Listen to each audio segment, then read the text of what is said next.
Boy is humiliated at school for being a farmer's son. The next day he arrives in a limousine. Ethan Miller felt his heart race as he stepped into the playground of Washington Public School for the first time. His parents had decided he needed a better education than what the small rural school could offer, but nothing had prepared him for the scornful looks he received the moment he arrived. "Look, everyone, the farm boy is here," shouted a tall, blond boy, pointing at Ethan's feet, which still had traces of red dirt stuck to the soles of his worn-out sneakers. Laughter echoed across the playground like a cruel wave. Ethan lowered his head, his cheeks burning with shame. His simple clothes, a faded blue t-shirt and jeans patched up by his mother, seemed to scream his rural roots for all to see. "I bet he can't even write properly," mocked a curly-haired girl, sparking more laughter. "Probably uses a hoe instead of a pencil." Ethan clenched his fists, fighting back the tears threatening to fall. At the farm school, he had always been the top student, helping his classmates with homework while teachers praised his intelligence. Here, though, none of that seemed to matter. The bell rang, and he followed the group of kids down the narrow hallway. The smell of fresh paint and cleaning products was nothing like the scent of wet earth and wildflowers he was used to. Everything here felt hostile and strange. At the classroom door, a sign read, "6th Grade B, Ms. Jennifer Thompson." Ethan took a deep breath and stepped inside, searching for an empty seat. The whispers started immediately. "The teacher's gonna have to explain everything real slow for the new kid," someone muttered behind him. "Watch out, don't get dirt on the desk," another teased, prompting stifled giggles. Miss Jennifer, a middle-aged woman with red-framed glasses, clapped her hands for silence. She seemed kind, but Ethan noticed how her gaze lingered just a second too long on his simple clothes. "We have a new student today," she announced. "Ethan Miller from the countryside. Ethan, why don't you introduce yourself to the class?" Ethan stood up slowly, feeling every pair of eyes on him. His voice came out weak and shaky. I'm Ethan. I live at Golden Creek Farm with my parents. I like studying and—" He hesitated, seeing the smirks around him. "I hope to make friends here." "Golden Creek Farm?" a freckled boy asked. "That place way out in the middle of nowhere? My dad says only backward people live there." Dear listener, if you're enjoying the story, don't forget to like, and especially, subscribe to the channel. It really helps us who are just starting out. Now back to the story. The teacher gave the boy a half-hearted scolding, but Ethan could tell she wasn't too interested in defending him. The rest of the morning blurred into a haze of small, constant humiliations. During math class, when Ethan answered a difficult question correctly, the blond boy muttered loud enough for everyone to hear, "Must have memorized it like a parrot. Everyone knows country folks can't think straight." At recess, Ethan hid in the bathroom trying to hold back his tears. He called his father with trembling hands. "Dad, please let me go back to the farm school," he begged, his voice breaking. "No one here likes me. They all laugh at me." On the other end of the line, Robert Miller took a deep breath. He had been fixing a fence when the phone rang, and the pain in his son's voice cut through his heart like a knife. "Son, I know it's hard," Robert said, choosing his words carefully, "but you need a better education. In the city, you'll have opportunities I never had." "But Dad, they call me a dumb hick. They say I don't know anything." Robert closed his eyes, remembering his own childhood. He had also been humiliated at the city school many years ago. The difference was that he had given up, returned to the farm, and never tried again. He didn't want his son to go through the same thing. "Ethan, listen carefully to what I'm about to say," Robert said firmly. "You're smart, smarter than any of those boys. Show them what you're capable of. Show them that even if we come from the countryside, we're no less than anyone else." "Dad, but it's really hard." "I know, son. But trust me, give it a chance. If by the end of the month you still don't like it, we'll talk again, okay?" Ethan nodded, even though he knew his father couldn't see him. When he hung up the phone, he wiped his eyes and went back to the classroom, determined to hold on at least until the end of the day. The afternoon wasn't any better. In history class, Mr. Richard Baker, a thin man with a graying mustache, made a point of humiliating Ethan in front of everyone. "Miller, Can you tell me what the importance of the Industrial Revolution was for the development of the United States? He asked with a malicious smile. Ethan stood up, took a deep breath and began answering in detail, explaining how industrialization changed the relationship between rural and urban areas. He had read about it in books borrowed from the mobile library that visited the farm. How lovely, the teacher interrupted sarcastically. But do you really think someone of your background you can understand these complex things? Industrial development has nothing to do with planting corn and raising pigs. The class burst into laughter. Ethan felt his face burn with shame and anger.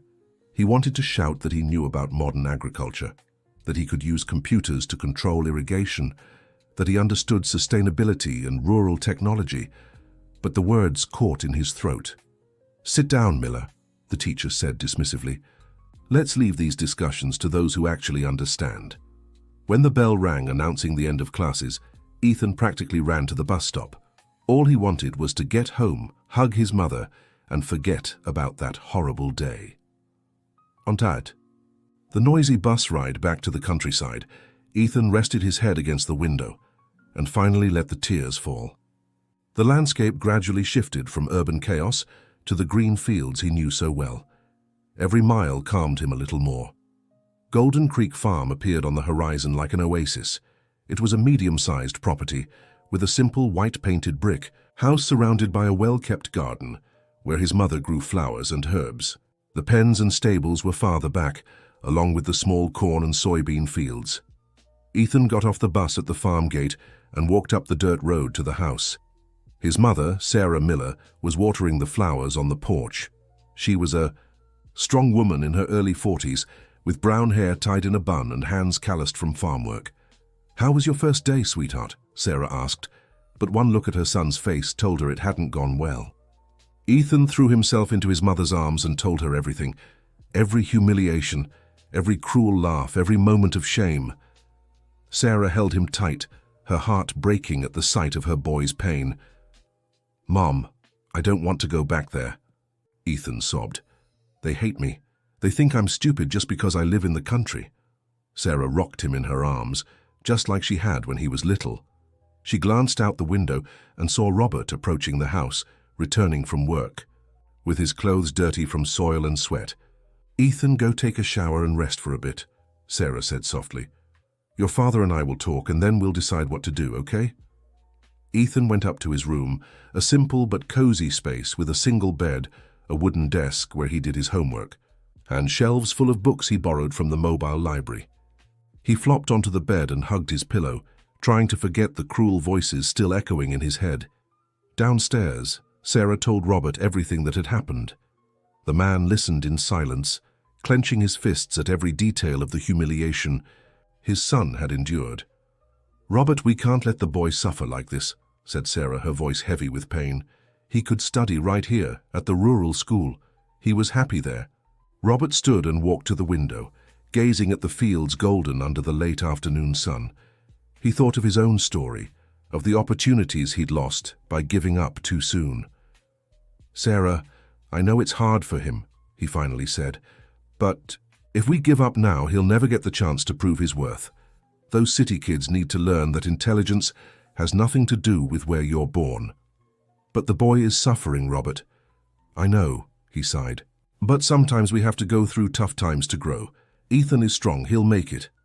Sarah wasn't convinced, but she'd known her husband for over 20 years and could tell when he had his mind set.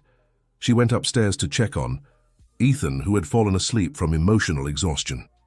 That evening at dinner, the family talked about the day.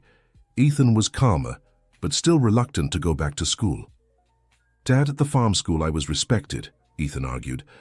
"The teachers liked me and classmates asked me for help with their homework. Here in the city, it's like everything I know doesn't matter." "Ethan," Robert said, choosing his words carefully, "do you think the knowledge you have is less important just because it comes from rural life?"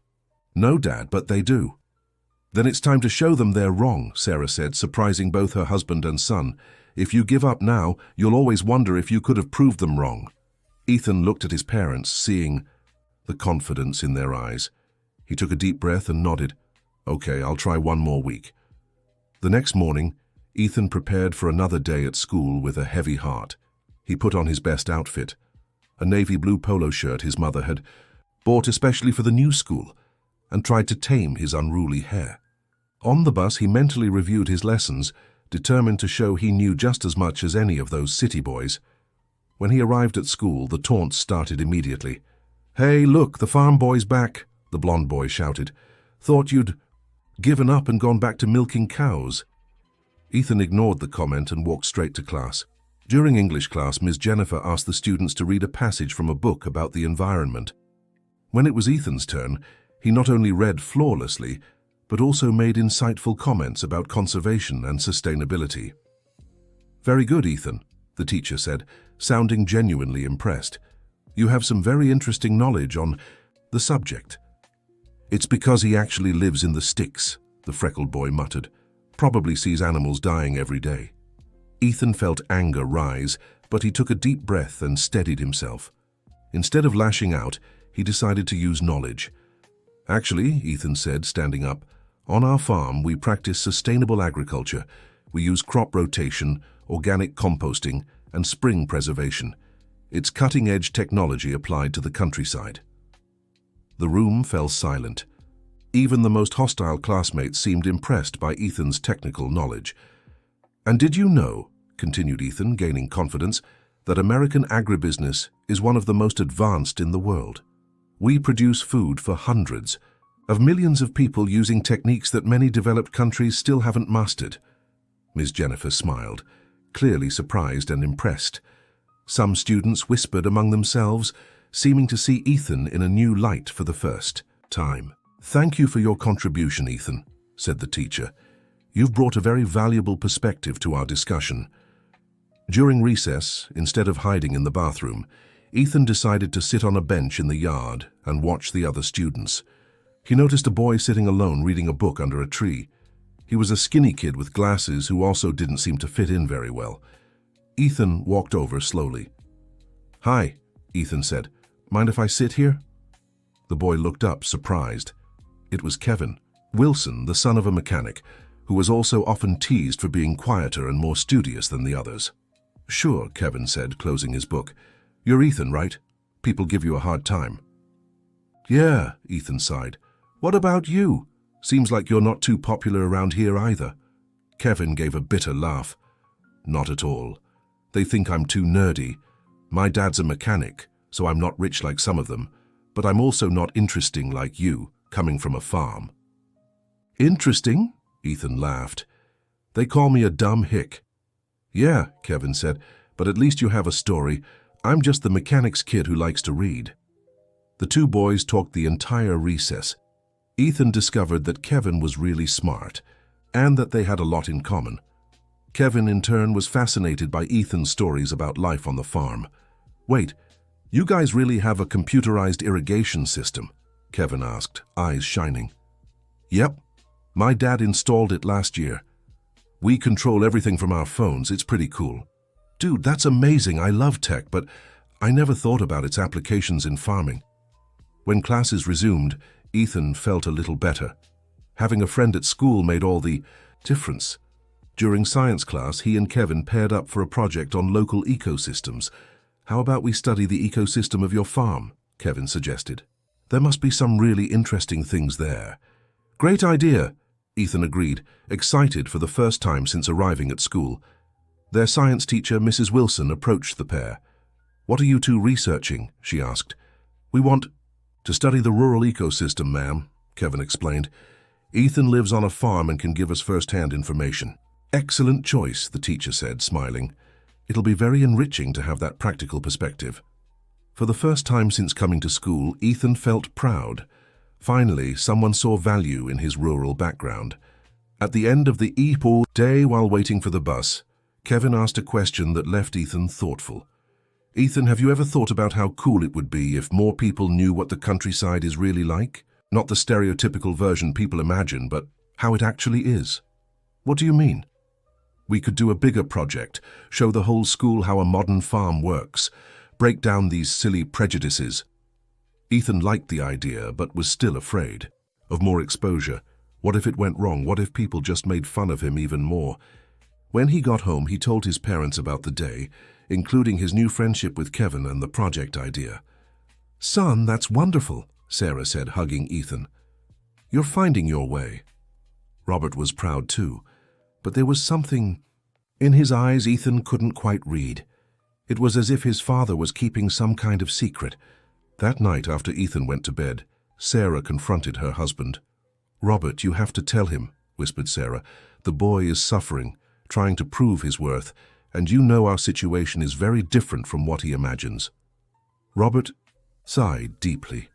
He glanced at the locked drawer of his desk, where he kept documents Ethan had never seen. "Sarah, I don't want him growing up spoiled," said Robert. "If he finds out about my grandfather's inheritance, he'll think he doesn't need to work hard. But he is working hard. And suffering needlessly," Sarah insisted.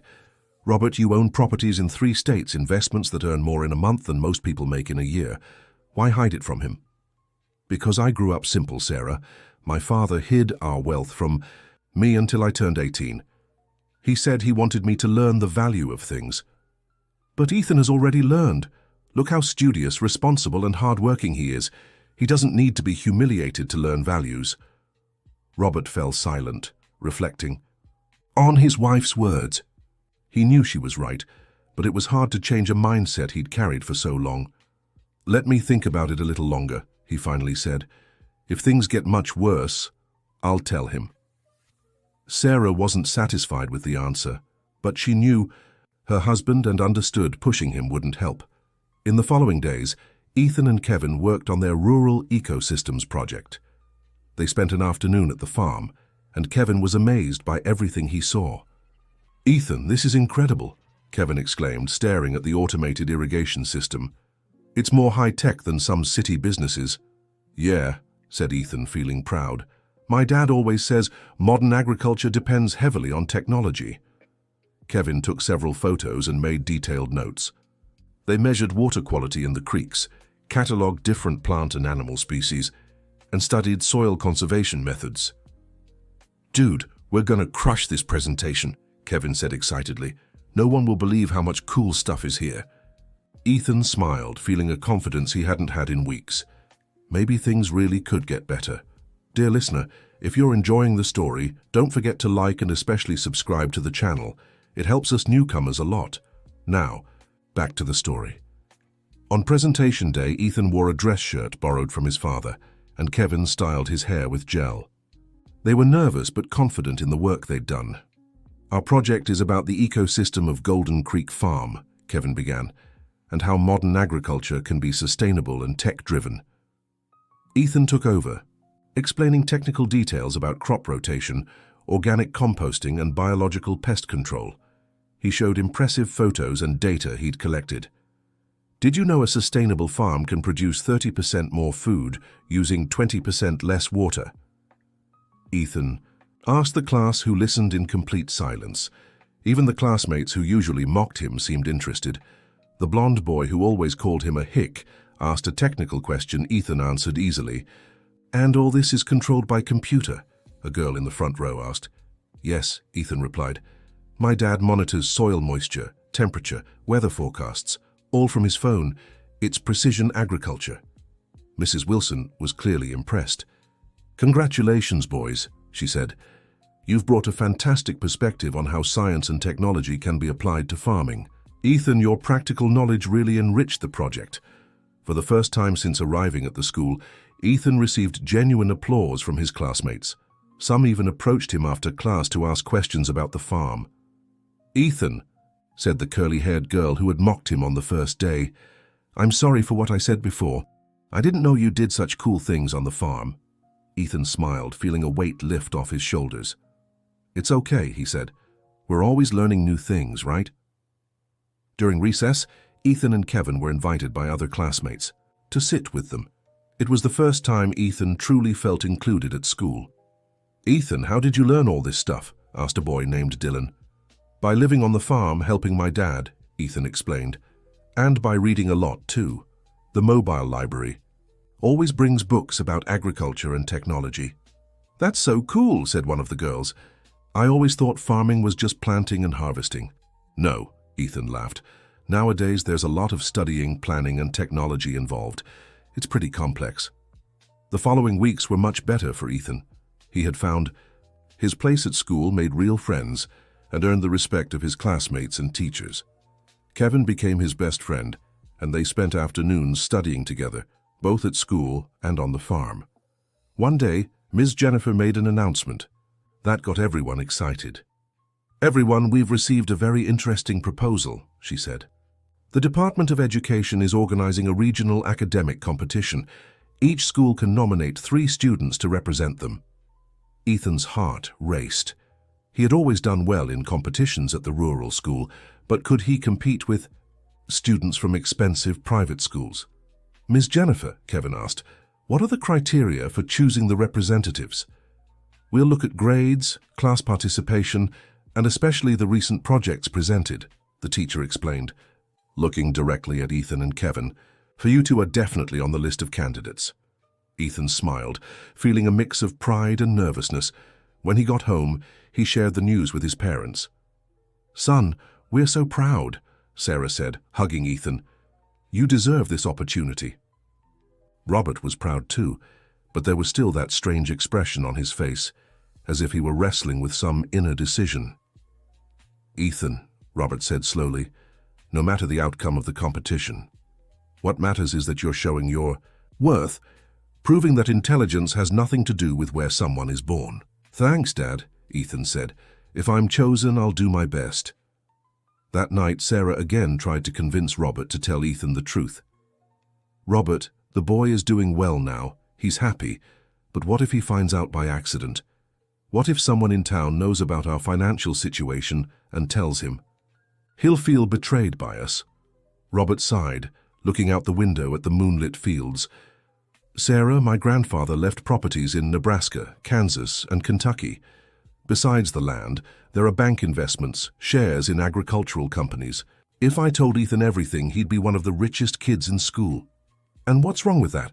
The problem is I don't want him to be respected because of money. I want him to be respected for who he is, for what he knows, for his character. But Robert, he's already proven all that. His classmates already respect him for his knowledge, for his intelligence.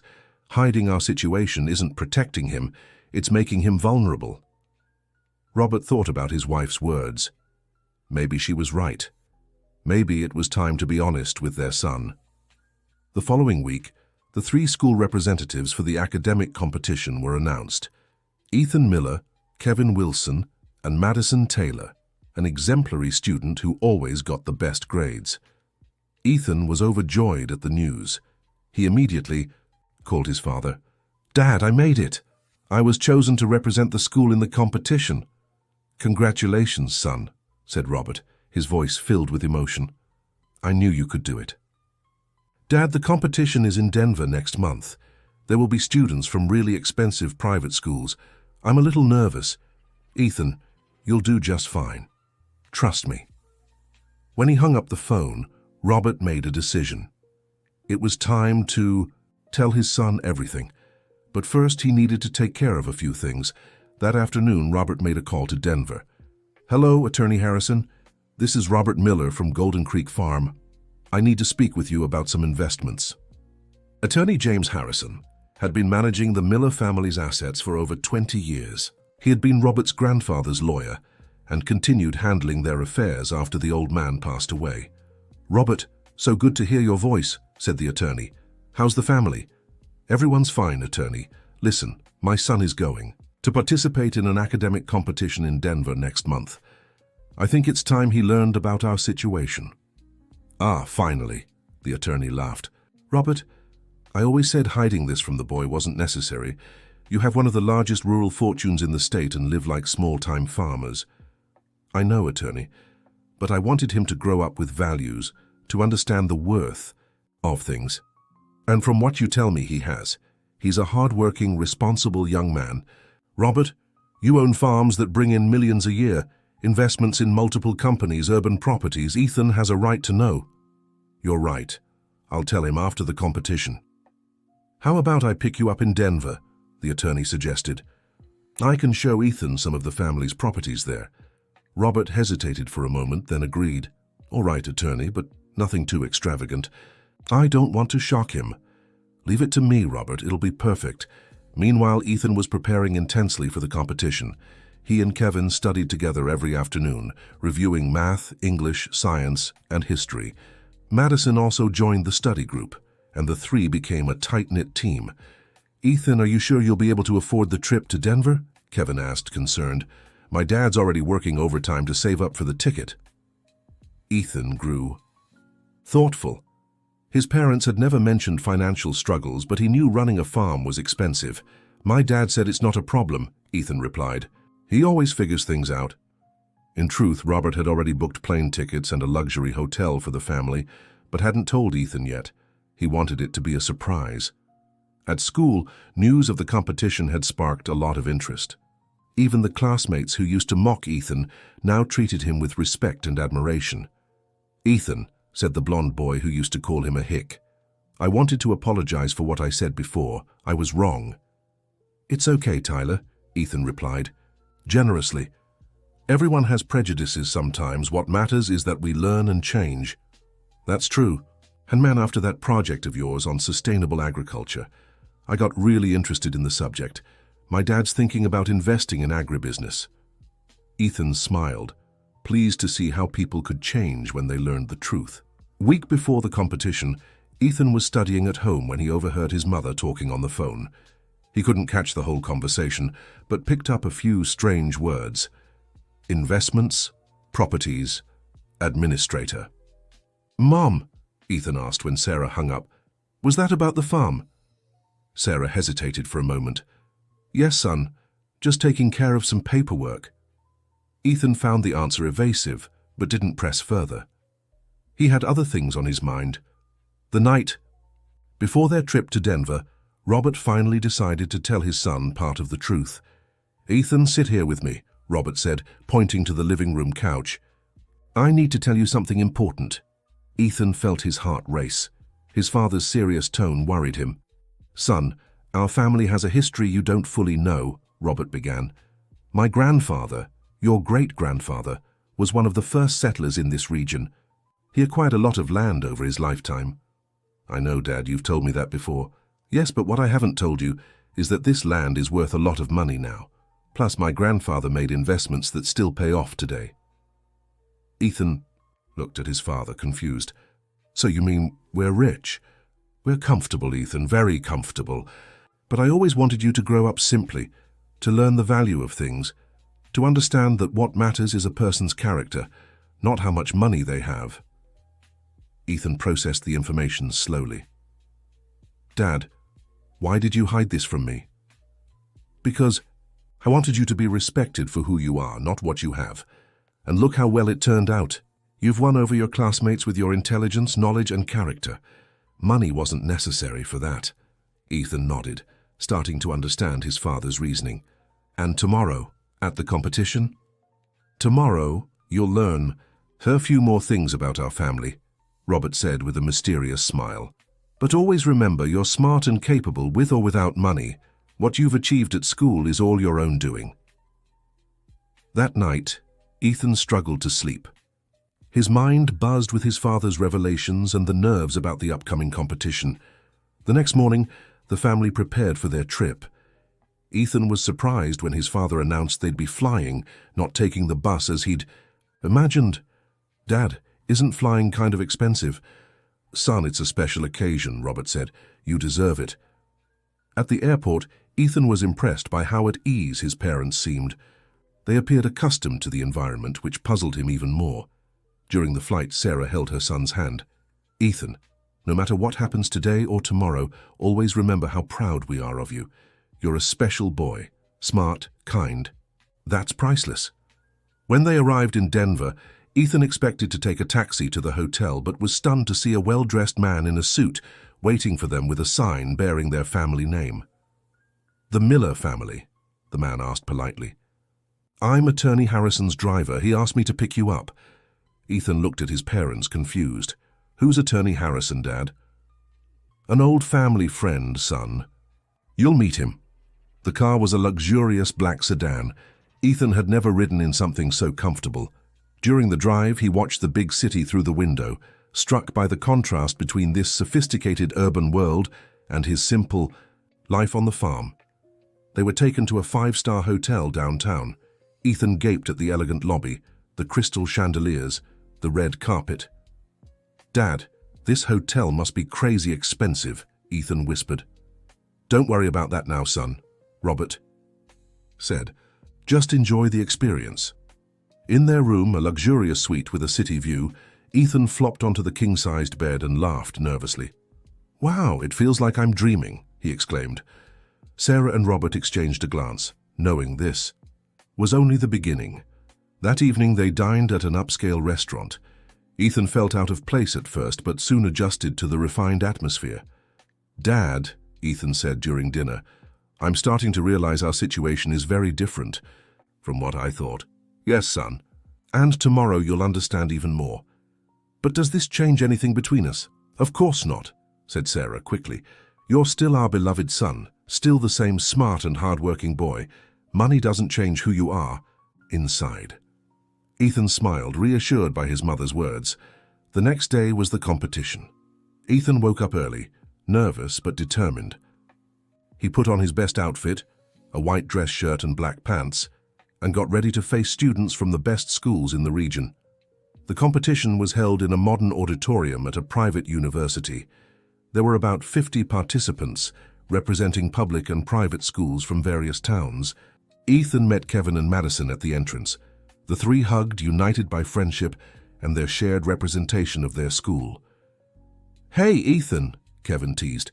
"Ready to show those city boys that public school kids know their stuff?" "Ready," Ethan laughed, "and let's crush it." The competition began with a 2-hour written test. Ethan focused hard, answering questions on math, English, science, and history. He felt confident about most of them.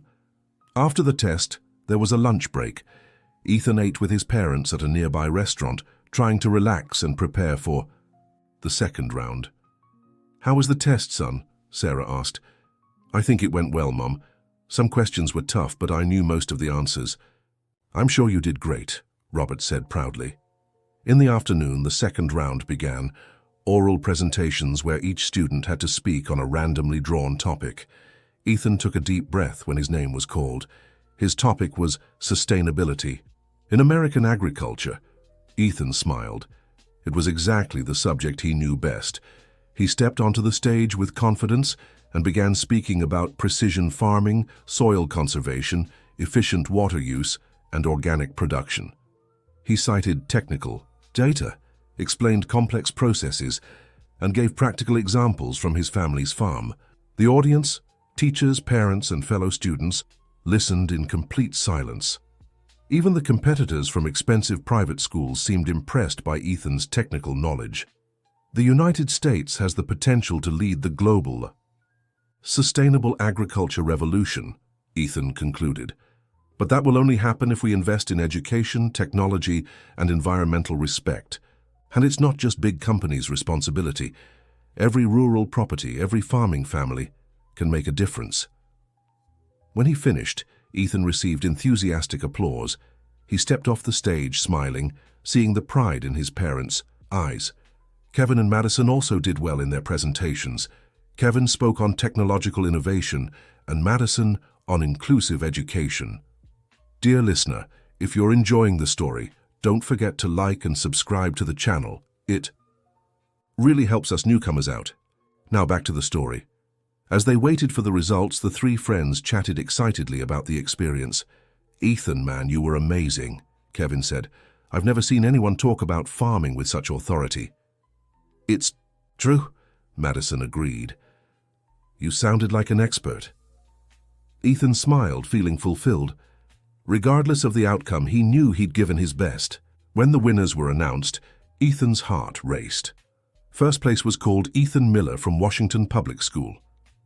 Ethan froze for a moment, unable to believe what he'd heard. Kevin and Madison screamed with joy and hugged him tightly. "Ethan Miller, come receive your prize," the event organizer called. Ethan walked onto the stage, trembling with emotion. He received a trophy and a certificate, along with a full scholarship for high school at one of the best private schools in Denver. "Congratulations, Ethan," said the organizer. "Your presentation was exceptional. You have a bright future ahead of you." Ethan thanked her emotionally and searched for his parents in the audience. Sarah was crying with pride, and Robert was applauding enthusiastically. After the ceremony, while Ethan was being congratulated by teachers and other participants, an elegant man approached the family. "Robert, my friend," the man said, hugging Ethan's father. "What pride! Your son was sensational." "Ethan," Robert said, "this is Attorney James Harrison, the family friend I mentioned." Ethan greeted the attorney politely. "It's a pleasure to meet you, Ethan," said Attorney Harrison. "Your father talks about you a lot, and now I understand why. What a fantastic presentation." "Thank you, Attorney Harrison." "How about we celebrate?" suggested the attorney. "I have a surprise for you." They left the auditorium, and Ethan was surprised to see a black limousine parked outside. People were taking pictures of the luxurious vehicle. "Attorney Harrison," Ethan said, impressed, "is this limousine yours?" "Actually," the attorney smiled, "it's the family's. I'll explain more during the ride." Ethan got into the limousine with his parents, still not fully believing what was happening. The interior was even more luxurious than he had imagined. Leather seats, a bar, a television, a starry ceiling. During the ride, Attorney Harrison began explaining the true situation of the Miller family. "Ethan, your great-grandfather, William Miller, came to this region over 100 years ago. He started with a small property and through hard work and intelligence acquired more land." Ethan listened carefully, beginning to grasp the scale of his family's history. "When your great-grandfather passed away," the attorney continued, "he left properties in 3 states. Your grandfather kept expanding the business, and your father inherited all of it." "So, you mean we're rich?" Ethan asked directly. "You're one of the most prosperous families in American agribusiness," replied Attorney Harrison. "Your properties are worth tens of millions of dollars, not to mention investments in stocks, urban real estate, and other assets." Ethan looked at his parents, who nodded in confirmation. "But why did you hide this from me?" "Son," Robert explained, "I wanted you to grow up with values, to understand that what matters in life isn't money, but a person's character. And look how well it turned out. You made friends at school for who you are, not what you have." Ethan reflected on his father's words and smiled. "I understand, Dad, and thank you for teaching me that." The limousine stopped in front of an elegant commercial building in downtown Denver. "This is one of our urban investments," Attorney Harrison explained. "A commercial complex your grandfather bought 20 years ago." Ethan stepped out of the limousine and looked at the glass and steel building, trying to process all this information. "Let's go up to the office," the attorney suggested. "I want to show you some family documents." On the 30th floor of the building, there was a luxurious office with a panoramic view of the city. Attorney Harrison showed Ethan maps of the family's properties, financial reports, and historical photos. "Ethan, you're the heir to a very large estate," the attorney said. "But more important than that, you're the heir to a tradition of hard work, honesty, and respect for the land." Ethan spent hours talking with Attorney Harrison, learning about his family's history and the businesses he had never imagined. He discovered they owned farms specializing in different crops, investments in agricultural technology companies, and even some urban properties. "So what happens now?" asked Ethan. "Now you grow up knowing the truth," said Robert, "but that doesn't change anything about who you are.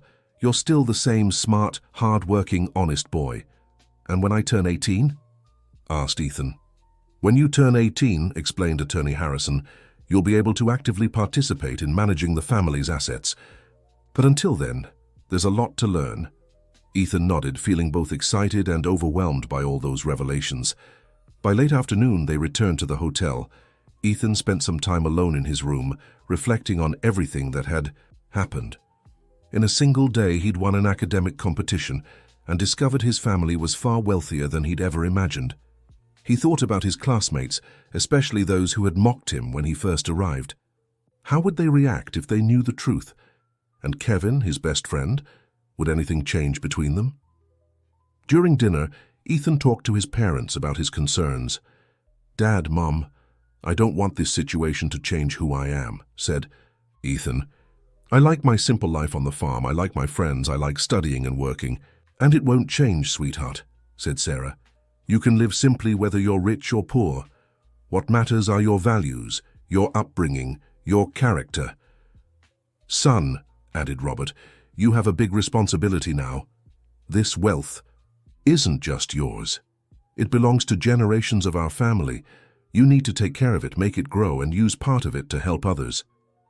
Ethan liked the idea of using his wealth to help people.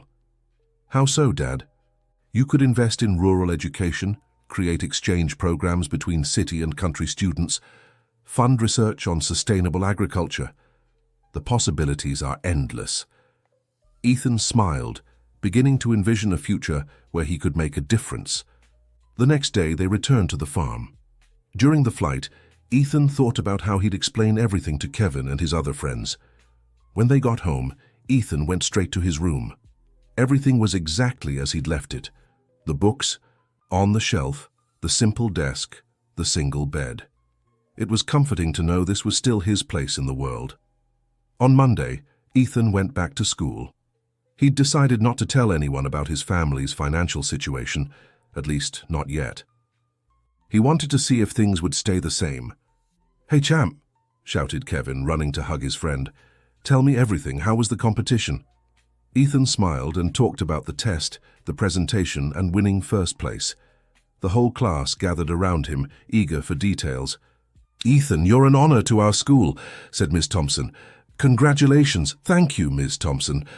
But I couldn't have done it without the friends who supported me when I first got here." Ethan looked especially at Kevin, who had been his first true friend at school. During recess, Kevin asked a question that made Ethan uneasy. "Ethan, man, what was that fancy hotel you posted on Instagram? Must have cost a fortune." Ethan had posted a photo of the hotel room without thinking it through. "Oh, it was a special gift from my parents," he answered evasively.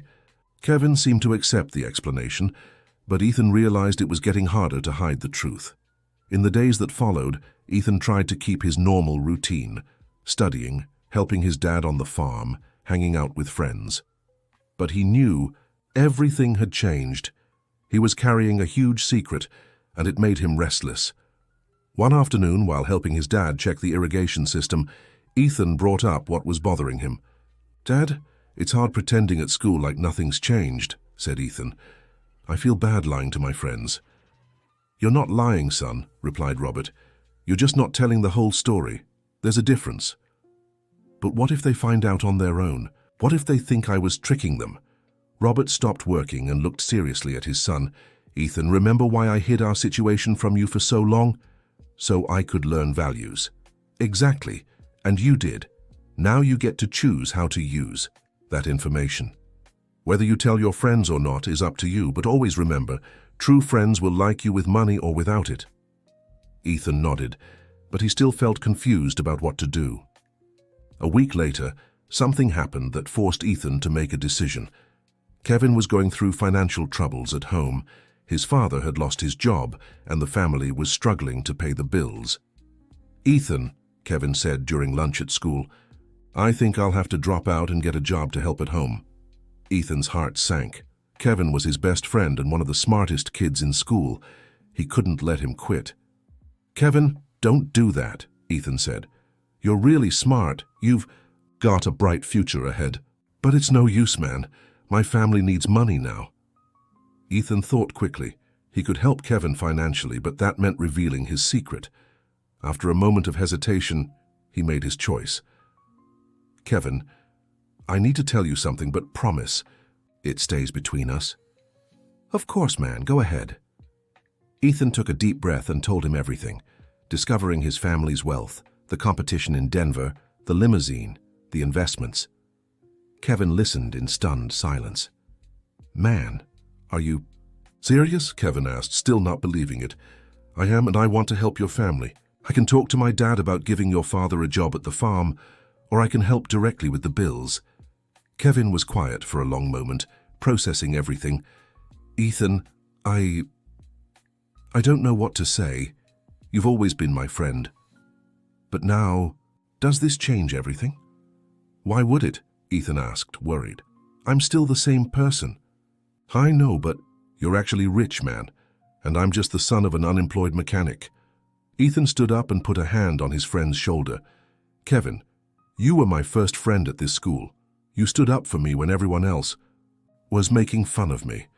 You liked me when you thought I was just some poor farm boy. Why would it be different now? Kevin slowly smiled. You're right. It's weird finding this out, but you're still my best friend. Then let me help your family, not as a favor, as a friend. Kevin hesitated but finally agreed. Ethan spoke to his father, who immediately offered Kevin's dad a job as a maintenance supervisor at the farm, with a much better salary than he'd earned as a mechanic. The help solved Kevin's family's financial problems, but it also created a new dilemma for Ethan. Other classmates started noticing he had the means to help Kevin and began asking questions. Ethan, Madison asked one day, how did you manage to get that job for Kevin's dad? My dad needed someone with mechanical experience, Ethan answered, technically telling the truth. But the questions kept coming, and Ethan realized he wouldn't be able to keep the secret much longer. Then something happened that changed everything. During a history class, Mr. Richard Baker, who had always treated Ethan with disdain, made a comment that finally pushed the boy past his limit. As I was saying, the teacher said with his usual arrogance, the economic development of the United States has always depended on big cities. Rural areas, especially the countryside, have always been synonymous with backwardness and ignorance. Ethan raised his hand. Teacher, I disagree with that statement. Oh, really? The teacher laughed. And what does a farmer's son know about economic development? The entire class fell silent. Ethan stood up, feeling controlled anger rise in his chest. Teacher, American agribusiness accounts for over 20% of the national GDP. We're the world's largest soybean exporter, one of the top producers of corn, cotton, and coffee. The technology used in American agriculture is among the most advanced on the planet. Very impressive, Miller, the teacher said mockingly. Did you memorize those numbers from a book? No, teacher. I know these numbers because my family is part of this industry. And unlike what you think, people from the countryside can be just as educated and intelligent as anyone from the city. The teacher laughed sarcastically. Your family, Miller? I'm sorry, but some little farm in the rural areas doesn't represent American agribusiness. That was the last straw. Ethan couldn't hold back anymore. Teacher, my family owns over 50,000 hectares spread across 3 states. Our properties employ hundreds of people and produce food for thousands of families. We invest in agricultural technology, scientific research, and sustainable development. So yes, I know what I'm talking about. The room fell completely silent. Even the teacher seemed surprised by Ethan's intensity. You're exaggerating, Miller, the teacher said, but his voice no longer sounded so confident. I'm not exaggerating, Ethan replied calmly, and if you'd like, I can bring documents to prove everything I've said. At that moment, the school principal walked into the classroom. She had overheard part of the argument from the hallway. What's the problem here? She asked. No problem, Ethan said politely. Just an academic discussion about the importance of American agribusiness. The principal gave a skeptical look at Mr. Baker, who now seemed embarrassed. Very well, let's continue the lesson in peace. When the bell rang, Ethan left the room, followed by Kevin and several other classmates. Ethan, man, were you serious about all that? Asked Tyler, the blonde boy who used to call him a hick. Ethan nodded. I was. Is your family really that rich? Ethan hesitated for a moment, then decided there was no point in hiding it anymore. Yeah. My parents always wanted me to grow up humble, to learn the value of things. That's why they kept our financial situation from me until recently. The news spread through the school like wildfire. Within days, every student, teacher, and staff member knew Ethan Miller was the heir to one of the largest farming fortunes in the region. The reactions were mixed. Some classmates started treating him with more respect, others grew envious, and a few tried to cozy up to him out of self-interest. But Ethan quickly realized who his true friends were. Kevin remained the same loyal friend as always. Madison didn't change how she treated him either, but other classmates started acting. Strangely, sometimes fawning over Ethan, other times making sarcastic remarks about farm boy millionaires. Mr. Baker was visibly embarrassed after the classroom incident. He tried to approach Ethan a few times, but the boy responded with cold politeness. The principal, on the other hand, completely changed her attitude. She began treating Ethan like a special student, offering extra opportunities and making flattering remarks about the important Miller family. Ethan didn't like this shift in treatment. He wanted to be respected for his merits, not his money. He talked to his parents about it. "Dad, Mum, people are treating me differently at school now that they know about our situation. Some act fake, others are jealous. I don't like it." "Son," Sarah said, "that's normal." Unfortunately, many people change their behavior when they find out someone has money, but now you know who your true friends are. "That's true," Robert agreed. "Kevin stayed your friend, Madison too. Those are the ones who matter." "But what about the others? How do I handle it?" "With simplicity and kindness," Robert replied. "Don't let the money go to your head, but don't let anyone disrespect you because of it either." Ethan reflected on his parents' advice and decided to take a balanced approach. He would continue to be simple and approachable, but wouldn't let anyone humiliate him anymore. A few weeks later, the school organized a science fair. Ethan decided to participate with a project on sustainable agriculture, but this time he wanted to do something bigger, something that would really make an impact. He talked to his parents about the possibility of bringing some students to visit the farm so they could see modern agriculture in action. "That's an excellent idea, son," Robert said. "Let's organize an educational visit for your whole class." Ethan was excited about the prospect. He wanted to show his classmates the reality of American agribusiness, break down misconceptions, and maybe even inspire other young people to take an interest in the field. He presented the idea to Ms. Jennifer, who was thrilled. "Ethan, what a fantastic opportunity. I'm sure the students will love seeing a real farm." The visit was scheduled for the following week. Robert and Sarah prepared to welcome all 30 students from Ethan's class, along with 3 teachers. On the day of the visit, 3 school buses arrived at Golden Creek Farm. Ethan was nervous and excited at the same time. It was the first time his classmates would see his home. "Everyone, welcome to Golden Creek Farm," Ethan said as they stepped off the buses. "This is my home, and today you'll get to see how a modern rural property works." The students looked around in awe. The farm was much bigger and more organized than they had imagined. The main house, though simple, was spacious and well kept. The stables and barns were modern and clean. State-of-the-art farming equipment was parked in a massive shed. Robert and Sarah warmly greeted their visitors. Robert wore a clean polo, shirt and jeans, very different from the work clothes Ethan was used to seeing him in. "Kids," Robert said with a smile, "it's a pleasure to have you here. I hope you learn a lot about farming today." The first stop was the irrigation control center. Ethan explained how the computerized system worked, showing the soil moisture sensors and monitoring equipment. "Wow, this is more high-tech than some city offices," Kevin exclaimed, impressed. "It really is," Madison agreed. "I had no idea farms had this much technology." Tyler, who had mocked Ethan on the first day of school, was particularly amazed. "Ethan, man, I'm sorry for all those things I said.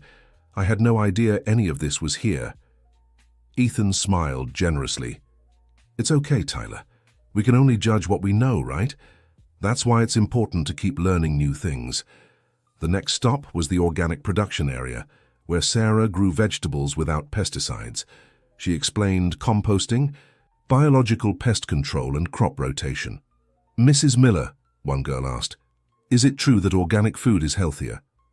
"Yes, sweetheart," Sarah replied.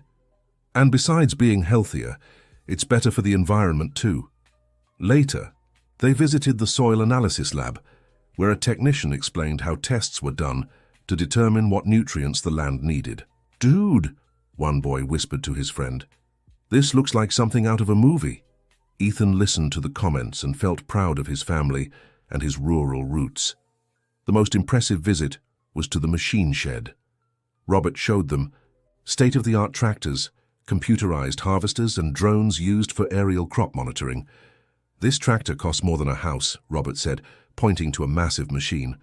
"But it does the work of 50 people doing it by hand." The teachers were also impressed.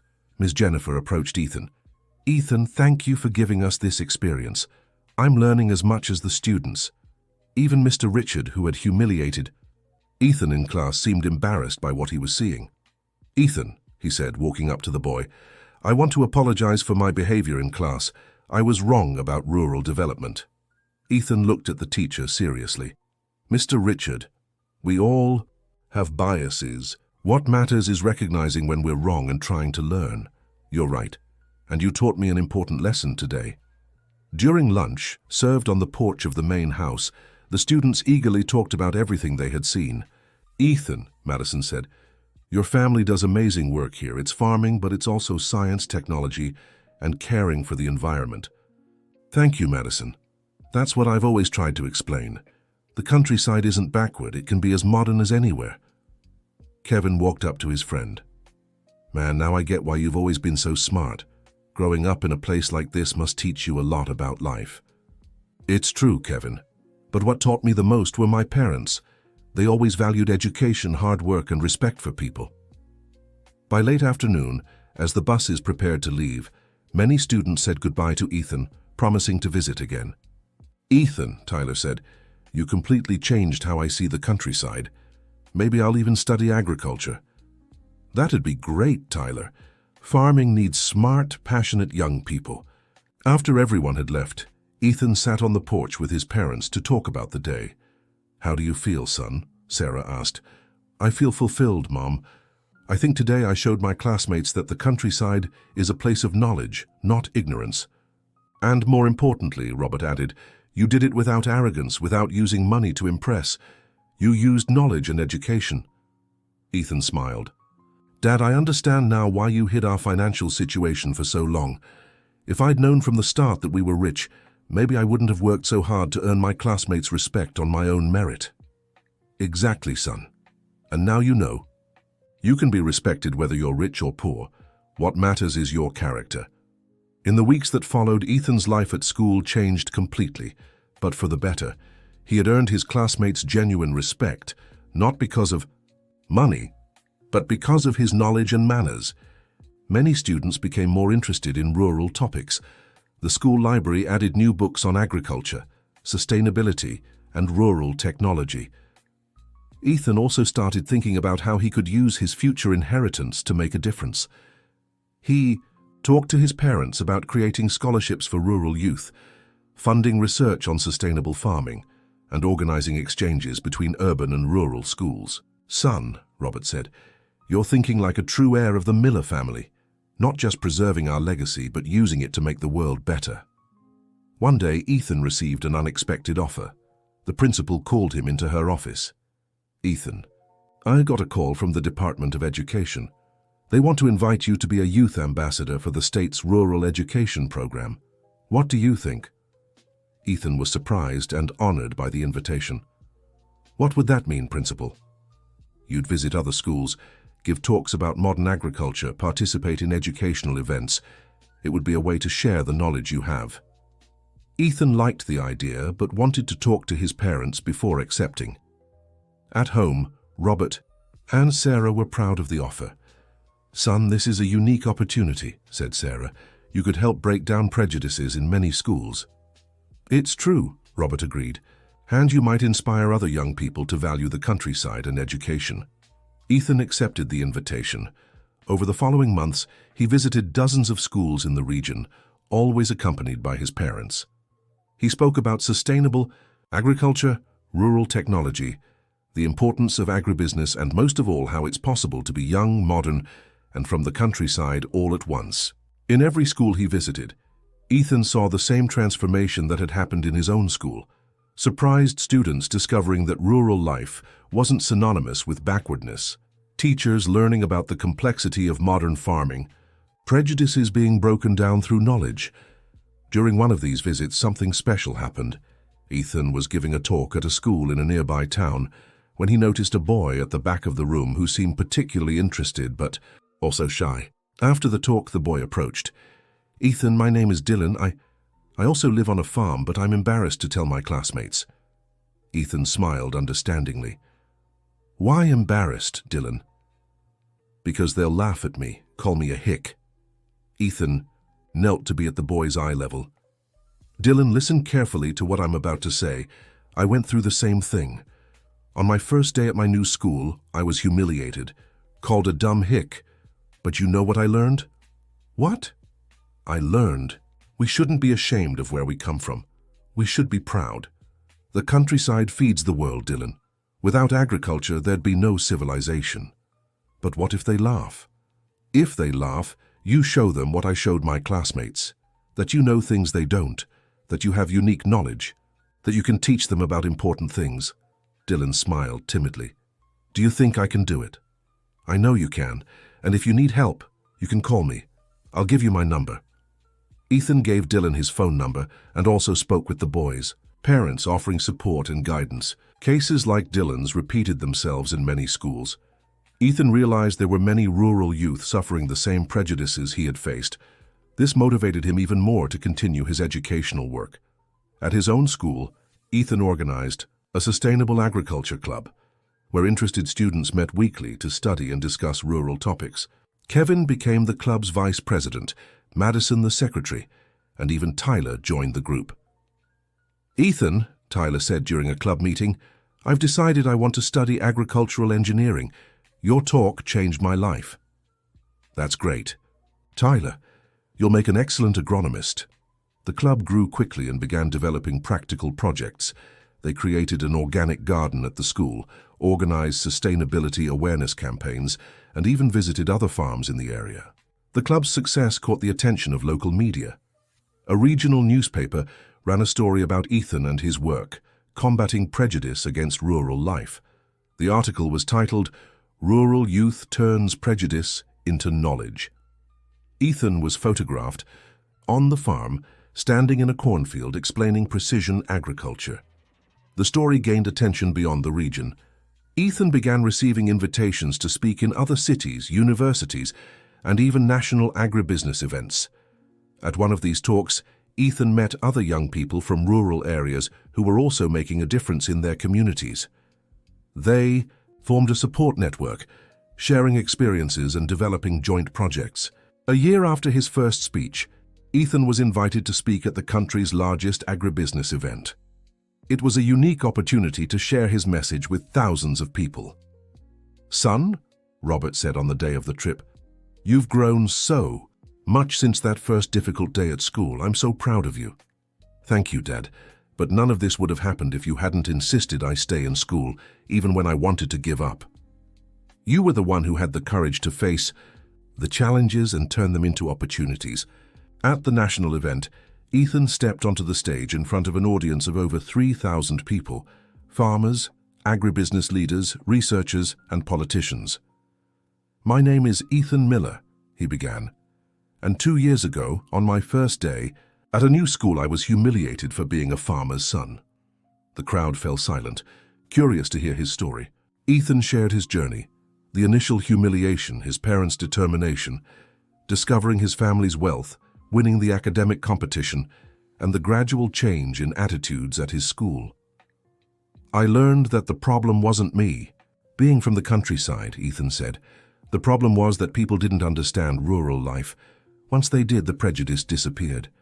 He spoke about the importance of education, the exchange of knowledge between urban and rural communities, and the need to value young people from the countryside. "The United States has one of the most advanced agribusiness sectors in the world," Ethan concluded, "but there's still a lot of prejudice against those who live and work in rural areas. We need to change that, and it starts with education, dialogue, and mutual respect." The speech was a resounding success. Ethan received a standing ovation that lasted several minutes. Dozens of people approached him afterward to talk, exchange contacts, and propose partnerships. Backstage, an agribusiness executive approached Robert. "Mr. Miller, your son is remarkable. Such maturity, such knowledge. How old is he?" 14, Robert answered proudly. 14, wow, he has a bright future ahead of him." On the flight home, Ethan reflected on everything that had happened since that first difficult day at school. "Dad, Mom, do you know what I think about all this?" "What, son?" Sarah asked. "I think everything happened the way it was supposed to. If I hadn't been humiliated at first, maybe I never would have discovered my strength. If I'd known from the start that we were wealthy, maybe I would have used money instead of knowledge to earn respect." "You're right, son," Robert said. "Challenges teach us and make us stronger. And now I know exactly what I want to do with my life," Ethan continued. "I want to study to become an expert in sustainable agriculture. I want to use our wealth to fund research, create educational programs, and help other rural youth." "What a proud moment, my love," Sarah said, tears in her eyes. "You're going to make a difference in the world." When they got home, Ethan went straight to his room. He looked out the window at the golden fields of the farm, glowing in the late afternoon sun. That view, which had always been his home, now also represented his future and his life's mission. He grabbed a notebook and began writing his plans, studying agronomy at the best university in the country, getting a master's in sustainability, developing innovative farming technologies, and creating an educational foundation for rural youth. The next day, Ethan returned to school with renewed enthusiasm.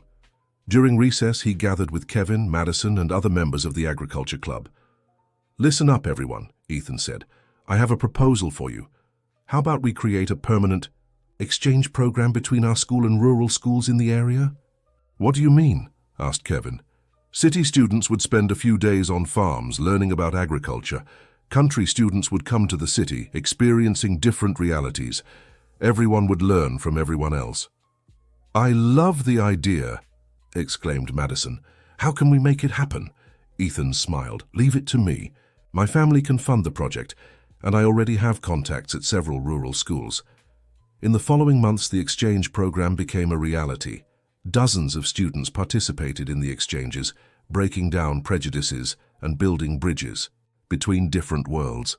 The project became a model for other regions across the country. Ethan received awards from educational organizations and even international recognition for his work. But for him, the greatest reward was seeing young people like Dylan, the shy boy he had met during a lecture, gaining confidence and pride in their rural roots. During one of these exchange visits, something touching happened. Tyler, who had become one of the biggest advocates for sustainable agriculture at school, visited a small family farm. "Ethan," Tyler said afterward, "I met a boy there who reminded me of you on your first day of school. He was embarrassed to come to our school because he thought he'd be humiliated. What did you tell him?" "I told him your story. I said you were also humiliated at first, but turned that experience into something positive. He decided to accept the spot at our school." Ethan smiled, moved to see how his story was inspiring other young people. At the end of the school year, Washington Public School held a graduation ceremony for the 9th grade students. Ethan was chosen as the class speaker. "Dear classmates," he began his speech, "when I arrived at this school 3 years ago, I was just a scared boy who had just discovered the world could be cruel to those who are different." The audience, made up of parents, teachers, and students, listened intently. "But I learned that being different isn't a weakness, it's a strength. Each of us has a unique story, unique knowledge, and unique perspectives. And when we share those differences, we all grow richer." Ethan looked especially at Kevin, Madison, and other friends who had shared his journey. "I learned that true. Friendship isn't based on how much money you have or where you come from. It's based on respect, loyalty, and genuine care." He also glanced at Mr. Richard Baker, who had become one of his biggest supporters after recognizing his own biases. "I learned that even people who hurt us can become allies when there's dialogue, education, and goodwill on both sides." Finally, Ethan looked at his parents, sitting in the front row with proud smiles. "And I learned that life's greatest treasures aren't material. They're family, friends, knowledge, and the chance to make a difference in the world." Ethan ended his speech with a promise. "I promise to use everything I've learned these past years, both the hard times and the joyful ones, to keep building bridges between different worlds, fighting prejudice through education, and helping other young people discover their potential." The ceremony ended with enthusiastic applause. Many parents approached Ethan afterward, thanking him for inspiring their children. One mother in particular caught his attention. "Ethan, my son was always ashamed to say he lived on a small farm. After you came to school and showed that rural roots can be a source of pride, he completely changed. Thank you for this." Moments like these confirmed to Ethan that his journey had been worth it. During summer vacation, Ethan traveled with his family to visit other properties they owned in different states. It was an opportunity to learn more about the diversity of American agriculture and to reflect on his future plans. At a coffee farm in Kentucky, Ethan met a cooperative of small producers struggling to get fair prices for their crops. "Ethan," said the cooperative's president, "you're young, educated, and have resources. How about helping us develop direct-to-consumer marketing strategies?"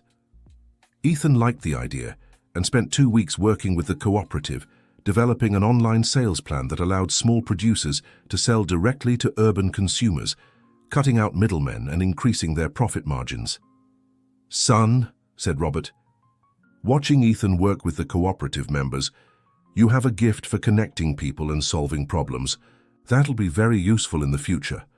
At another property in Nebraska, Ethan met researchers developing seeds more resistant to pests and climate change. He spent hours talking with them about plant genetics, sustainability, and the future of farming. "Ethan," one researcher said, "you should consider doing undergraduate research while still in high school. You have practical knowledge that would complement theoretical studies perfectly." Ethan noted the suggestion. His academic and career goals were becoming clearer by the day. During the break, he also received visits from school friends. Kevin spent a week at the farm, helping with daily chores and learning even more about agriculture. "Ethan," Kevin said one afternoon while checking the irrigation system, "I've decided I want to work with technology applied to farming." "What degree do you think I should pursue?" "Mechatronics engineering or computer science would be good options," Ethan replied. "The countryside needs technology, and you've got the right skills for it." Madison also visited the farm, bringing books on rural education she'd found. "Ethan, I've been thinking about how we could expand our exchange program," she said. "What if we included universities? College students could intern on farms, and rural youth could visit research labs at universities." "Great idea, Madison. I'll talk to my dad about funding that project too." The vacation flew by, and soon it was time to return to school. Ethan was excited to start high school. He'd been accepted into a renowned agricultural technical school, where he could combine regular high school studies with specialized agribusiness training. On his first day at the new school, Ethan remembered 3 years earlier, when he'd arrived trembling with nerves at Washington Public School. Now, he walked confidently through the technical school's halls, greeting classmates and teachers. The difference was striking. Here, coming from the countryside was seen as an advantage, not a drawback. Many classmates also had rural roots, and there was an atmosphere that valued agricultural knowledge. During the new student introductions, Ethan briefly shared his story. "My name is Ethan Miller. I'm from Golden Creek Farm. I've faced some challenges related to prejudice against people from rural areas, but I turned those struggles into motivation to work in education and fight against stereotypes." Her teacher approached him afterward. "Ethan, I know your work from articles and talks. It's an honor to have you as a student here. I'm sure you'll contribute greatly to our academic community." Ethan smiled, grateful for the recognition, but also aware of the responsibility he carried. In the first months at the technical school, Ethan excelled in both regular and technical subjects. He had a knack for understanding complex concepts like soil chemistry, plant genetics, rural economics, and agricultural management. But what excited him most were the hands-on classes. The school had an experimental farm where students could apply everything they learned in theory to practice. During one of these practical lessons, Ethan impressed his teacher by suggesting a modification to the irrigation system that resulted in a 20% reduction in water usage. "Ethan," the teacher said, "you have an innovative eye. Have you ever thought about competing in a technological innovation contest?" "I've never considered it, sir. How does it work?" "They're competitions where young people present innovative solutions to real-world problems. I think you'd do very well." Ethan signed up for the next National Agribusiness Innovation Competition. His project, an intelligent irrigation system that used artificial intelligence to optimize water consumption based on weather data, soil type, and plant growth stages. He worked on the project for months with the support of his teachers and parents. Robert funded the construction of a working prototype at the farm. The night before the competition, Ethan was nervous but confident. "Son," Sarah said, "remember when you were afraid of public speaking in school? Now look at you, ready to present a technological innovation to expert judges." "It's true, Mum. The struggles of the past prepared me for today's challenges." The competition took place in New York, with participants from across the country. Ethan was one of the youngest competitors. Most were college students or even graduate students. When it was his turn to present, Ethan stepped onto the stage with confidence. He explained his project with technical knowledge and personal passion, showing how the innovation could especially benefit small rural farmers. "This system," Ethan explained, "can reduce water consumption by up to 30%, while increasing productivity by 15%. For small farmers, that could mean the difference between profit and loss." The judges asked complex technical questions, which Ethan answered with ease. He also demonstrated the prototype working in real time, controlled by his phone. When the results were announced, Ethan placed second nationally. For a high school student competing against college and graduate students, it was an extraordinary achievement. The first-place winner approached him after the awards ceremony. "Ethan, congratulations on your project. I'm a PhD student in agricultural engineering, and I was impressed by your presentation. You're only 16. "Yes, I am. Thank you for the kind words." "Man, you've got a bright future ahead. If you keep this up, you'll revolutionize American agriculture." The achievement made waves in industry media. Ethan was interviewed by trade magazines and invited to speak at universities. During one of these talks at a state university, Ethan met the dean of the agronomy school. "Ethan, I'd like to make you an offer," the dean said. "How would you feel about doing undergraduate research with us while still in high school? You could work on research projects on weekends and during breaks." Ethan was thrilled by the proposal. It was exactly the kind of opportunity he'd been looking for. "Professor, I'd love to be part of it. What kind of research do you do?" "We have several projects: precision agriculture, plant biotechnology, sustainability, rural economics. You could choose the area that interests you most." Ethan chose to work in precision agriculture, developing even more advanced automated monitoring and control systems. In the following months, Ethan divided his time between technical school, the family farm, research activities at the university, and the educational talks he continued to give regularly. It was a busy schedule, but Ethan felt fulfilled. He believed he was building the future he had always dreamed of. During one of these talks at a rural school, something special happened. After his presentation, a girl of about 12 approached him timidly. "Ethan, my name is Emma. I also face prejudice at the city school because I live on a small farm." Ethan knelt to meet the girl at eye level, remembering Dylan, the boy he had met years earlier. "Emma, tell me what's been happening." The girl shared a story very similar to Ethan's own experiences: humiliations, cruel nicknames, prejudiced teachers. "Emma, do you know the difference between you and me?" Ethan asked. "What?" "You're not alone. When I went through this, I had no one to guide me. But now you do. You have me, you have other young people who face the same thing. You have a support network." Ethan took out a business card and wrote his personal number on the back. "Emma, whenever you need to talk, you can call me, and I'll introduce you to other girls who also came from the countryside and are now examples of success." The girl smiled for the first time since she had approached him. "Ethan, do you think I can be like you when I grow up?" "Emma, you can be even better than me. You have intelligence, a rural background that gives you unique knowledge, and now you have support. The sky's the limit."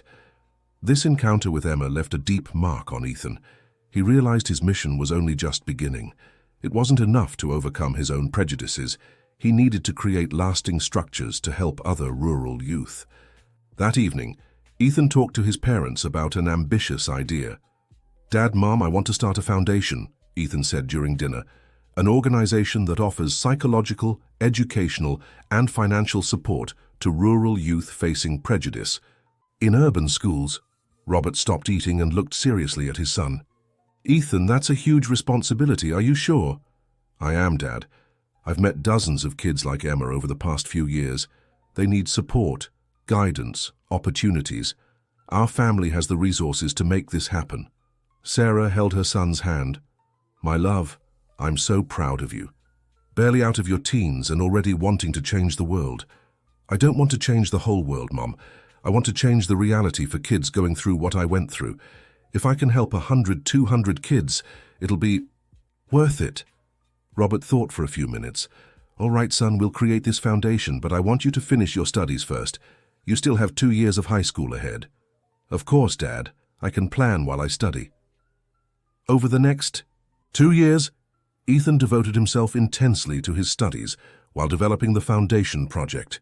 He graduated as the top student in his technical school class, with honors and special recognition for his innovative projects. During the graduation ceremony, Ethan was invited to speak as the class speaker. His speech was live-streamed, reaching thousands of people. "Dear classmates," Ethan began, "over the past 3 years I've learned that technical education isn't just about practical knowledge. It's about discovering how our unique talents can contribute to a better world." He looked out at the audience, seeing the faces of proud families, emotional teachers, and classmates who had become lifelong friends. Each of us has a unique story. Some came from farms, others from small towns, others from urban neighborhoods. But we all share something special, a passion for agriculture, for technology, for innovation. Ethan paused, remembering his own journey. "When I was younger, I was humiliated for coming from the countryside. Today, I realized that experience made me stronger and gave me purpose. Sometimes our greatest struggles become our greatest gifts." He closed with a promise that moved the entire audience. "I promise to use my knowledge, my resources, and my experience to build bridges. Bridges between the countryside and the city, between prejudice and understanding, between struggling young people and life-changing opportunities." After graduation, Ethan was accepted into the best agricultural university in the country with a full academic merit scholarship, something he ironically didn't need financially, but took pride in for the recognition. That summer, before starting university, Ethan finally officially launched the Rural Futures Foundation. The launch event took place at Golden Creek Farm itself, attended by educational authorities, agribusiness leaders, researchers, and, most importantly, dozens of rural youth who would benefit from the programs. Emma, the girl he had met 2 years earlier, was among the first beneficiaries. She had grown, gained confidence, and become one of the top students at her urban school. "Ethan," Emma said during the event, "thank you for not giving up on me. Today I'm proud to say I'm a farmer's daughter." "Emma, the credit is all yours. I just offered support. You were the one brave enough to change." Kevin, Madison, and other longtime friends were also there, now as foundation volunteers. "Ethan," Kevin said, "remember when we met during recess? 2 kinda out-of-place kids? I never imagined we'd get this far." "It's amazing, Kevin. And the best part is this is just the beginning." During the event, Ethan announced the Foundation's first programs: scholarships for rural youth, a mentorship program, self-esteem and personal development workshops, and educational exchanges. "Our goal," Ethan explained to the attendees, "isn't just to offer financial support. We want to provide emotional, educational, and professional support so rural youth can discover their full potential." Months later at university, Ethan stood out again. He combined exceptional practical knowledge with a solid theoretical foundation, impressing professors and classmates alike. For his first university research project, Ethan developed a vertical farming system specifically adapted for small family farms, increasing production by 300% using the same amount of land.